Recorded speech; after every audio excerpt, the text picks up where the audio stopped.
That's the key to win the team fight. And map number 2 again. Seems like BlossoM already knows the answer of how to take the series. They're going for the big maps. They're going for the globals. I think we'll see it. Dehaka once more. I think we will. So, headed to Cursed. So, let's see if RRR will draft around the global this time. I like their draft more, to be honest, than I liked BlossoM's going into the game, but they just couldn't execute it well enough. So maybe if they can't... We talked about this in the draft, right? They went into the Oreo Vala, and BlossoM was willing to give it to them because maybe they knew, first of all, that RRR very rarely runs this comp, and perhaps they also knew then that they wouldn't be very experienced at it. Positioning wouldn't be that good. Like we saw Kong on DPS, that's not really a good sign. And so I think the idea for RRR going to game 2 is probably just don't draft that. You know, draft what you're good at. And also take a look on Ariel. She's a very aggressive support. And on Ariel, you do not be aggressive. You stay in the back line. You try to heal, save your back line with the Detainment Strike or stunning sometimes. That's like the only time you should be stretching on your positioning. But other than that, please stay back and try to save yourself or your Vala right next to you. It didn't happen too many times, so I was quite disappointed. But maybe in game number 2, we'll see some different supports coming out. Yeah. All right, well, we're having this long battleground screen for a while. Here we go. I got to see that Raven grabbing onto those towers, making him not shoot. Going into it. First ban, RRR. Let's see, we're going to see Lucio once more. Yeah, it was a really interesting ban. I think it's still strong on this map, too. It's good for larger maps. Obviously, Soundbearer has been the most impactful heroic in terms of supports right now in Korea. That's what Koreans are saying. So. Is this what we call self-ban? Coming saying, Kong, do not pick Vala. That was not a good game. I would not go as far as to say that, but I know what you mean. This is what Koreans will refer to as a self-ban, yes. I know what you mean. Feels like we could paint that picture and it would be believable after what we saw last game, but let's not be dishonest. BlossoM is, I think, considering the Lucio ban here. I don't know if RRR would ever consider first picking it. I don't think they want to ban Ariel because they want to potentially take it themselves. I was going to say they could ban Abathur as well, but it looks like it's going to be the ETC. Okay. Is it going to be Tastar again? Or just Abathur pass this time? Lots of times when they played Cursed, they even first picked Abathur. Of course, that was weeks before, I believe. And it was on a different patch.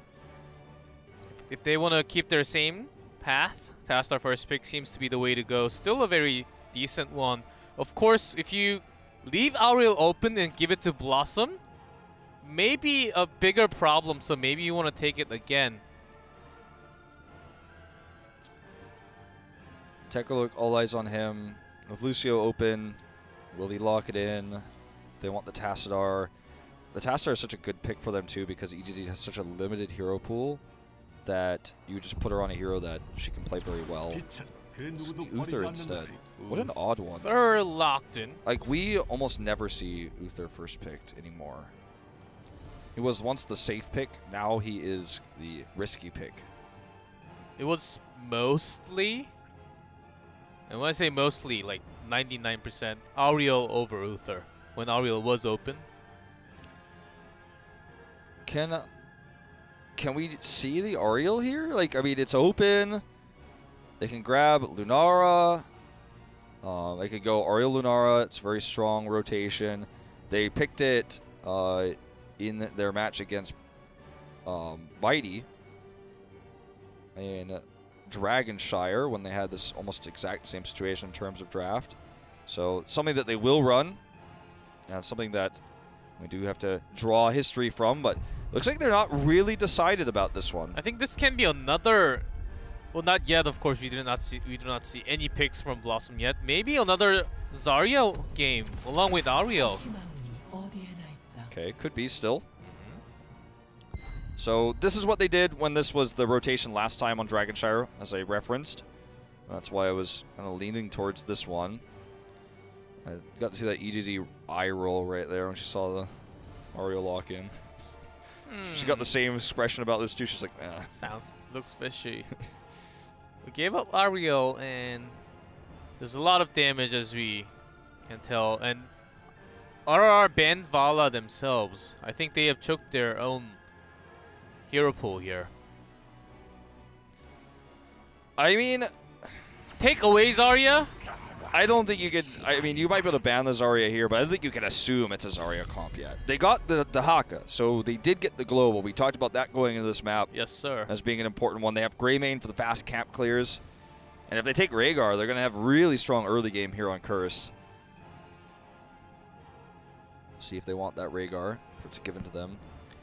Could be banned here by BlossoM. They could also want to take it themselves, so not necessarily going to be the case. They wanna, if they do not want to use Falstad, is also an okay, maybe, because ETZ's hero pool does not go into the other two. They don't really do hyper carry Greymane too much. Well, if you're going to go down that path, I think you might want to just ban the Tassadar then. Tassadar's so good with Lunara, but could be banned. You don't know. If you're going to target down easy, I think you ban the Tassadar here. Time's ticking. This has been a slow draft here. Okay, it's going to be the Tyrael, which could lead us to a Malthael top lane. Exactly. Tassadar is banned. So this sounds like a Malthael pick. Smells like it. Maybe along with a tank against the dive. Greymane Arthas could be another tool, but this is such a big map, and to have Arthas. You know, we haven't seen a lot of Johanna this week, but I think she would be a good choice here. Her wave clear is decent. Good wave clear, good against Greymane for the blinds. Blessed Shield, very good engage tool. Also a good escape tool for Lunara, Ariel. But usually, and most of the time, it was against an ETC on the other side, which is banned from the beginning of this draft, so maybe a little less likely. But if BlossoM goes into a tank choke, maybe RRR will actually take Johanna along with the Haka. BlossoM has looked fantastic today in-game, but in the draft, they have certainly been really indecisive. Garrosh here, and Lucio. Lucio makes Lunara so strong because of her ability to do damage is restricted by two things. One, obviously her low health pool and the people diving her, she's vulnerable in those moments.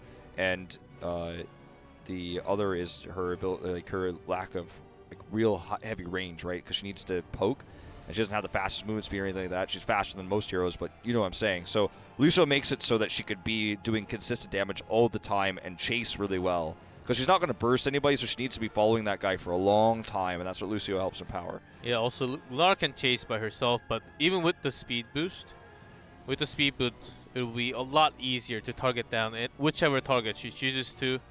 And with a Garrosh, she can also counter Greymane coming in. And if they're not careful in the solo lane, they will get tossed over the wall.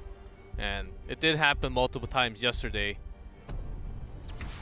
Johanna comes in on this side with the Abathur. So Abathur Greymane. That is going to be ETZ's hero. So taking that with Tassadar removed. I think this is going to be a Malthael. I think Malthael is a great pick here. You can dominate against Dahaka, and then you can of course team fight really well because there's no Tyrael. There's only one support, so you're in a great position to just destroy everyone's health. Uther has no, like, he is, again, just burst heals, but doesn't have sustained healing. So if you kill half of everyone's life bars with a Malthael in team fight, then Lunara is just going to do the rest. Other options would be the Sonya. Thrall, not so much. I do follow you. I think Garrosh is just a solid tank when there is not much percent damage on the other side. Actually, no percent damage at all. Could be Arthas too, like you mentioned earlier, as a strong counter to Greymane. Let's find out. I don't think a single one of these drafts has not gone to 0 seconds. A single one of these lock-ins. Zagara! What? What? 2 days in a row. And no chat is smiling. Okay. That's one way of following the global. This is a risky pick. It is following the global. It is going to win the solo lane against Dahaka, obviously pretty hard. But in the early games, when she has to leave lane, then Dahaka's going to get extra soak, and he can come to the team fight, so doesn't win in that way. I don't know if she wins enough against Dahaka to make this okay, but it's going to be a Zerg versus Zerg, a ZVZ up in the top lane, guys, as we head into Cursed Hollow for game number 2 to find out if RRR is going to tie us up or if BlossoM is going to take match point.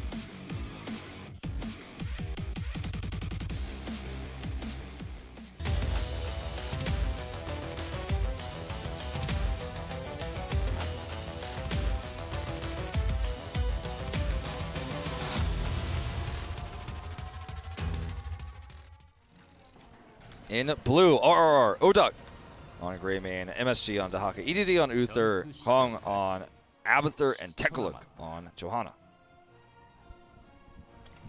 In red, BlossoM, Wiz on Zagara, Gondar on Garrosh, Mora on Ariel, Tutu on Lunara, and No Chat on Lucio. Okay, so No Chat was making goofy faces. We thought maybe he'd be like flexing into top lane, but not going to be the case here. It's going to be more standard, more of the same, what you expect to see. So going to see he's scouting out and stopping the rotation bot here. Actually, really cool. Even has this Wisp to actually give extra vision that they can't see. That's a really good Wisp placement. Look at this. He's actually stopping the rotation down. They can't mount. And this means Lunara is actually getting a lot done. This is actually really cool to watch. I love seeing small moves like this. They do have time to soak up all the EXP for the wave. Yeah, but this is going to get some damage onto the wall. Here's Lucio. He's like, I don't even need mana to get my health back. Well, what? Let's drop the beat, you know? Yeah, but Lunara goes low and does survive. That was almost T-Tours there, but it's more important to see Zagara top lane, of course. Yeah, I'm not really a... I'm not going to lie to you guys and tell you guys I'm an expert on this matchup. You would think that Zagara would have an advantage because obviously she's ranged. Range versus melee. Range almost always wins on the solo lane. Oh, this is tricky. That definitely did not work the way you wanted it to.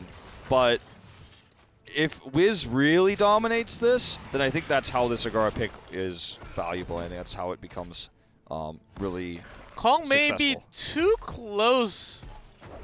Or is he actually trying to taunt Gondar? Oh, he definitely is. Like, he is intentionally putting himself over there. I don't know if there's any way they can make that gank happen, though. He can just Q Kong over the wall, though. That's the way of tossing him over. And he will be dead from Winions only. Well, I mean, that's true. The top lane is still looking like it is just being crushed by Zagara. I mean, she will push it super hard because she has her summons, and she can poke Dahaka. In fact, went into Banelings at level 1, not the siege damage, so... With the auto attack build on 4, even more. Seems like Zagara will be staying on that top lane for a long, long time. I wonder if... Nah, this can't be a Maw game. I don't think this can be a Maw game. I think it has to be a Nidus. If there was an ETC to pair up with them all, maybe, but yeah, I think it's going to be the network. It's actually pretty impressive. This is the second time MSG is trying to gank Wiz with the back brush stalk, and this time it's much more successful. In fact, I think they might actually get the kill. Tongue grab, oh, not even needed. Abathur's spike's gonna get that one. That was pretty cool. Like, actually, I love to see plays like that. There's a big trade-off because your brush stalk's on cooldown, but if you could make that work, the first time it looked silly, but the second time, it was good. I was gonna say Wiz is actually very experienced with this. You can tell the way he's moving. He knows this is a very high chance that he will die. Yes, but he did get killed there. I'm just saying, like, I was impressed by that. And the blinds, of course, against Zagara plus Lunara on the other side will come in handy. See, that's the kind of Lucio play. It's just annoying to deal with. And you don't really get punished. You can get damaged, but you don't really die from having all the HP on you. Yeah. And Oduk maybe thrown over the wall, just barely survived. Okay, No Chat actually messed up his Q there, though. Could have actually been a pick, potentially. Could still be. They're on the chase here. They got Lucio's speed boost. Okay, he does get the grab, but it's affected by terrain there. MSG will be totally fine. In fact, turns this into a tongue grab. But this looks like it's finally going to be one here for BlossoM. Zagara is still getting split pushed on. Abathur had to leave, actually, because it was so strong to the mid lane. So some damage done to the top fort. They do get the first tribute. And so far, so good for the Zagara pick. Is going to be a build here for Greymane with the Wolfheart, so possibility we see Wisdom Duelist. I don't think so. Probably going to be Quicksilver instead to help against Lunara. It's so annoying. She's kiting. It is the Quicksilver, just locked it in. This stream and push is super strong as Mora just holding that battery and Nochet just harassing. If he was Joker, he would be a lot more aggressive, actually taking the tower. Maybe taking all the damage because he would be a lot more aggressive. Seems like Dutu is being super safe, not doing as much as damage as possible. Actually took the talent where when Dudu takes damage, it gives him more hope. So it's going to help generate a lot faster when Greymane is picking at her with the Quicksilver bullets. So that's why the Koreans were showing that. I suppose that's the main reason, because Quicksilver bullet's going to have her chipped a lot, but never really killed, so it just builds the hope faster for Mora. And now that we're heading into this next tribute, things get a little scary. Okay, here's the bait. I guess he lives, but that was a little bit weird. Not entirely sure what the plan was with that one. Like, it definitely feels like a bait, but I'm not sure what the bait is for. Anyway, this tribute is really important because this leads into 10, this leads into bosses, and this is going to be potentially the first curse right afterwards if RR gives this up. So they have to contest it fully. HGC is body soaking bottom at the same time. Or sorry, Kong is.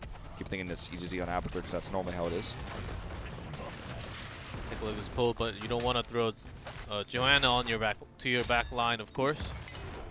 Odog is thrown, but will get healed and armored. Soaking in a lot of the HP. Dudu not doing the maximum damage as he is just re-damaging now. And meanwhile, Zagara has been pushing, so they will be reaching 10. RR needs to escape now. Maybe they're too late. Lucio speed, man. They do grab Tekaluk. MSG is safe for now. Looks like Tekaluk should be able to get out of here regardless, but... Oh, maybe not. Zayman strike, and he's taunted. Is he going to burn down? I think he is. Oh, just barely not. Saved him. Just barely not. But, a close call.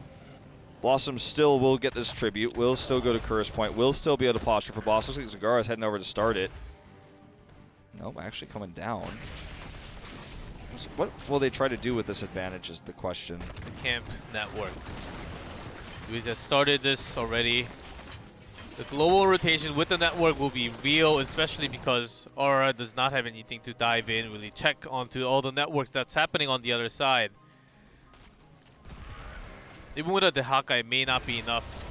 No chat does get spotted, but just wall rise away. Oh, Mora. Slaps onto his face. That could have been a potential pick if the tongue grab was a hit Dudu there, but he was just so ready to react to that. That was very impressive. So even though BlossoM got 10 first, they weren't able to make anything happen in that short window. So they couldn't actually get a boss play or anything like that. 10's up for RRR. Looks like they're posturing on taking their own boss, which I think if they could do it quickly would be really awesome for them, because that would help them secure the next tribute. They don't want to go boss for boss when the next tribute comes up. With the composition they have, dealing with that boss is so annoying. Okay, tributes red side. This is a good spawn for BlossoM as well. No bosses on the table, just going to be a straight up team fight. The camp in the bottom is going to be good for BlossoM in the longer fight, but still, RR needs this tribute. So if they are into a dangerous choke point, BlossoM does not actually need to. They can give this one up because Zagara will be pushing that bot lane. Rushdock coming in here, but not able to get the flank here. Gondar living so long with all this armor. Sound barrier very well timed here. Zagara not even joining the fight. They're just going to try to wait out this clone before she comes in. At the same time, the fort is going down. Abathur may go down as well. Nice isolation and the drag onto Lunara. That's enough, and they don't have too much damage. Nice toss over the wall. Yeah, maybe body blocked and will be going down, seems like. Abathur does escape in the bot lane. I was watching that the entire time because it looked like maybe they were going to get the pick on the Kong. Didn't happen. But the fact that Zagara didn't join that fight, I think, cost them big. They lost their first hero, the first DPS, their only DPS because Zagara wasn't there. And so, obviously, as a result, you end up with this lopsided team fight. So RRR does get the tribute they so desperately needed. They lose a fort for it, but at least they didn't get cursed. They would have lost a lot more if that happened. Well, other four are fighting hard, and seems like Wiz is playing an RPG game in this battleground right now alone, trying to level up by himself, doing all the camps. Yeah. Very rewarding feeling when you're able to cycle around to those well. But with the clone, we saw the amount of damage that RRR could also have, along with the Greymane. If you have have a nice drag, especially on the targets like Lucio or Lunara, of course, the best target. If you can get a kill, yeah, that would be the best. Okay, channel's coming through. They just don't have anyone nearby. That's going to be the curse. And Deaka does not even come. Maybe did not have Brush Tucker available. This is going to be a dead EGT as well. No way out of this one. Sorry. Lucio's pretty fast. Gotta go fast, as they say. Yeah. They will go in and possibly even get a keep. I think they have enough time, and right after they can just do boss. Meanwhile, Zagara can push somewhere else. He went chase the base. He also got party mix completed. I wonder if he'll get the blind on 16. That's called Heliotropics, I think is that what that's called? That'd be cool because he has like a huge area where he could blind everybody with his boops as well. I mean, this has been a really good play out of No Chat the entire game. Draws out clone from the other side so they can defend the clone. No, not the clone. Defend the keep. Zagara just not missing a single EXP wave here. Hitting every single one. Now they're posturing for boss. And oh, look at this. Look at the bot. Greymane is... Oh, that was a clone. Okay. Okay. Well, you and I were both thinking the same thing. I was like, oh my god, Greymane is dead. When there's a Greymane right here, yeah. the big Greymane, we're watching the minimap. Yeah, we're watching the minimap. Okay. Sorry, false alarm. Here's real Greymane gets cleansed. Nice cleanse. If not, could have been thrown over to the other side. Gondar is pretty much damaged. Armor is pretty good, and so is Sound Barrier, so he does survive. The Divine Shield was used for Oduk, but he didn't get any kills. He's now tossed. Wiz finally comes into team fight and doing so much damage, of course. The Age is so good doing AoE damage. Oduk is gone. Mura doing AoE healing. Wiz is actually doing the DPS here. Yep. Solo laners could be DPSs too. It don't always have to be melees, and when you have this, it is going to be a tough time for RRR. Naturally, you start the boss. Seems like it was all planned from BlossoM. Boss was just trying to get involved in the fight. 16's up. It right. is. Oh no, never mind. Sorry, my bad. I thought it was actually the blind for a second. Got super hyped.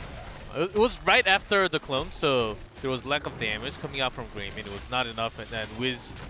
Without Wiz, maybe it was enough, but with Zagara as a late game tool, of course, they only got Lucio. Even Lunara was doing tons of damage. They couldn't really kill Lunara first of all. That was a big problem. So 16 reached. As much as I would have loved to see Heliotrope, it's not the case. And now this boss is going to allow the second boss. That's kind of how this map works. And I think it's something that a lot of teams need to respect more, is like when you are going to take that fight that could cost you the boss, it's really not about the boss. It's about the double boss. Almost lose their bot keep for this. I think they just barely saved it. Top boss is going to go directly towards the keep wall because of all the split pushing we had from Zagara earlier. This is just a frustrating situation now for RRR. Really started with all the lane push and the macro control of Wiz, taking all the camps alone by himself, picking all the traits as he's going solo camping all around. It's really helping the other four-man rotation, always on the other side. RRR cannot really respond perfectly against it, even if they have a Dehaka. And look at this. Wiz is already there to get the tribute. So while they're pushing with the boss, they're not even going to lose the tribute. And, I mean, I guess Wiz isn't going to get it either for some reason. But the bigger picture here is the keep wall is down. This needs to be a fight somehow that RRR does take. They have MSG coming in. Zagara is going to channel the tribute. She's not coming here. Double taunt. That's going to be a lot of free damage for Dudu. Clone thrown out, and there will be... Wiz does take... That was a 5v4. I mean, even with the clone from Avatar, so basically a 5v4, but this boss did some damage to the keep. Almost a 6v4 because the boss was that extra factor, but they are going to try to hard engage on this now with the Blessed Shield, but great Aegis timing. And even with this silence here, the heals are real. Continuing with the isolation was pretty good, but the healing coming in from Mora is just outrageous. He almost survived. Had it been old Lunara, he would have lived. Still chasing. Yeah, Dudu is gonna go down. But look at the mini-map. And it's not a clone Greymane this time. It's Zagara who got the bot keep completely destroyed. And she'll be looking to get a top keep here shortly as well. Just keep an eye on where she's headed. Looks like she's gonna go take the camp to keep that lane pressured. Force Dahaka to be down there as we head to this tribute. So this should be RRR getting the tribute for free. But even though they lost that fight, it was a bit of sloppy. My BlossoM was a really good engage from Tekalook. Like, that was really well executed with the Blessed Shield. The keep being down is the bigger issue. And look at this. No one's babysitting this, so Wiz is just going to have this wave so prepped for the first catapult. RRR gets a tribute. They get this fort. And then everyone's going to respawn. So they were able to catch up and experience a little bit.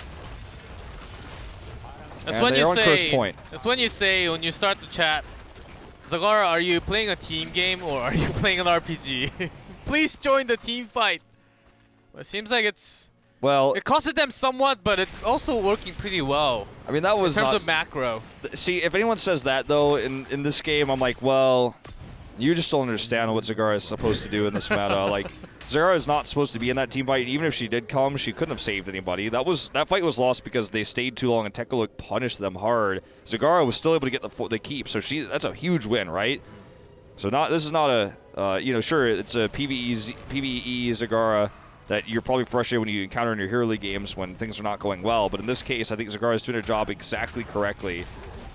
Okay, huge taunt here, but it's on to Tekalook, so not going to actually be as huge as I early commentated that. Gondar just trying to kite his way out here, but the sustained damage coming out from Dudu is crazy. Sound barrier is good. Uther's going for the channel here as he wants it. That would be Curse if she gets it, and it looks like she will. They get the pick on the Dahaka. Delayed by Bailing.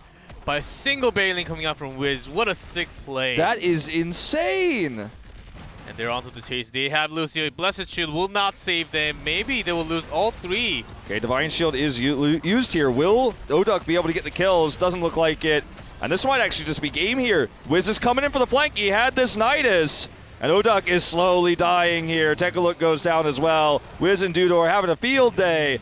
And with no chat survival, that will be the end here of Game 2. BlossoM is going to take this lead 2-0 in the series now. I thought it was a very back and forth early game. The Zagara pick certainly worked out. And I wonder if we'll be seeing a lot more Zagara top lane in the future. I hope so. As you said, we saw it yesterday. It is now going to be the 2-0 lead. That's it. Respawns way too far away for RRR to recover. And that's going to be a victory here for BlossoM. GG. GG indeed, as Avatar also falls at the very last second. Zagara top solo lane.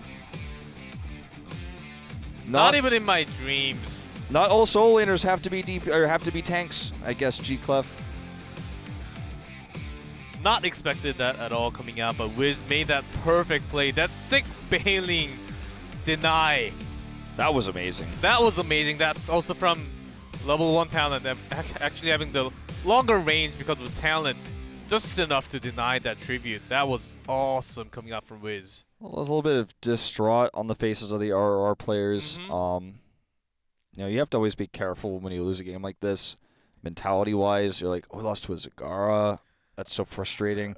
But it was really well played. Like, I don't think you should actually beat yourself up over this one. Like, Zagara did so much. That was so well executed by Wiz, and he did exactly what he needed to do in the early game in the solo lane. Like, he bullied the lane, then he got the Nidus, which he got faster because they were so far ahead. They prevented the first boss from being taken initially, so that was good. They almost got a curse. They had a few good team fights. Tekalook had that incredible punish play on the defense with the Blessed Shield. There were some good moments in that game for RRR for sure.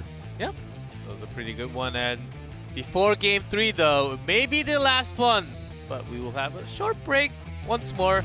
We'll be the last one, so we'll be back in 5 minutes.